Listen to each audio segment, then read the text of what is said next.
My worldview, in some ways, really changed through another continuing education program for rabbis, and that's from IJS and the Institute for Jewish Spirituality. I don't know if any of you in the room have done this.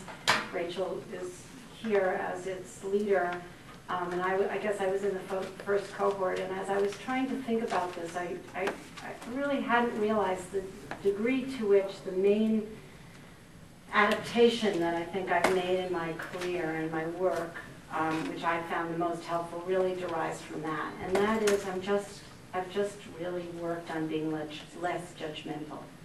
I think that as we face all of these challenges, our job is to increase the access, to lower the barriers, to widen the options, to meet people where they are, to bring people in as much as possible, to believe in our product, to have confidence that actually it will sell itself if we're not busy deciding who can get to it and who can't get to it and how they can get to it. And I think I really did get that out of continuing education. So if this is a commercial for IJS or for this organization or any way that you can come out of your offices to feel some safety about change, I would really encourage that.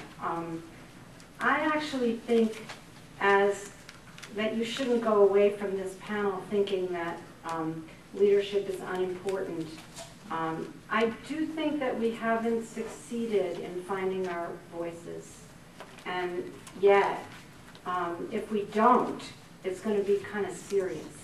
That is, I still believe that people want leadership, just as I believe they want. I want somebody to help shape what I read in the morning. I don't want to just have an unedited access to everything. It doesn't actually help me. And I think in Jewish life as well, leadership continues to be critical.